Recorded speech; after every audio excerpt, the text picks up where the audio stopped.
ভারতীয় জনতা পার্টির উত্তর ত্রিপুরা জেলা কার্যালয়ে আয়োজিত সাংগঠনিক বৈঠকে প্রথমবারের মতো উপস্থিত হন রাজ্য যুব মোর্চার সভাপতি সুশান্ত দেব।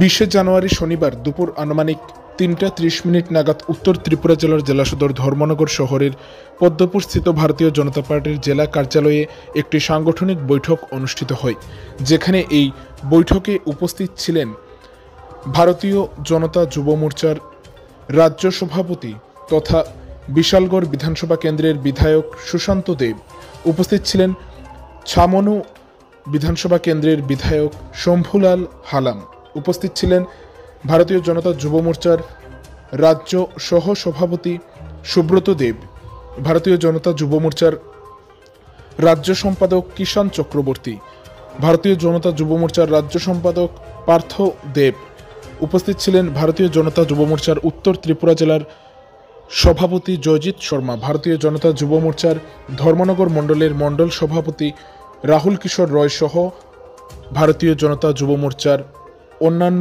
কার্যকর্তারা। এই সাংগঠনিক বৈঠকে সুশান্ত দেবকে পেয়ে ভারতীয় জনতা যুব মোর্চার যুবকদের মধ্যে উন্মাদনা ছিল তুঙ্গে। এই সাংগঠনিক বৈঠক সম্পর্কে বিস্তারিতভাবে বলেন সুশান্ত দেব। উত্তর জেলা সফরে সম্পর্কে একটু বিস্তারিত জানতে চাইব। আপনারা সকলে জানেন, গত মাসের 30 তারিখে প্রদেশ যুব মোর্চার সভাপতি হিসেবে আমাকে নিযুক্তি দেওয়া হয়েছে। তো বিভিন্ন জেলাতে আমাদের সাংগঠনিক কাজকে আরও বেশি ত্বরান্বিত করার জন্য বিভিন্ন জেলা সফর করছি। আমি আজকে উপস্থিত হয়েছি উত্তর ত্রিপুরা জেলার ধর্মনগরে। এখানে বিভিন্ন মণ্ডলের পদাধিকারীদের নিয়ে সাংগঠনিক বৈঠক হবে। একটাই লক্ষ্য, তৃণমূল স্তর পর্যন্ত, বুথ স্তর পর্যন্ত আমাদের যুব সংগঠনকে আরও বেশি মজবুত ও ত্বরান্বিত করা। তো আপনি নবনিযুক্ত রাজ্য সভাপতি যুব মোর্চার, তো গোটা রাজ্যের যারা যুবক রয়েছে তাদের উদ্দেশ্যে আপনার কী বার্তা থাকবে এবং আগামী দিনে আপনার কী কর্মসূচি থাকবে যুবকদের নিয়ে?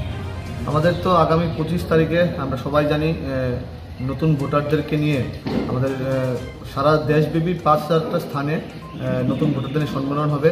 মোদিজি সবার সঙ্গে ইন্টারেক্ট করবে এবং সমস্ত স্তরের যুবকরা ভারতীয় জনতা পার্টির পাশে আছে, যুব মোর্চার পাশে আছে।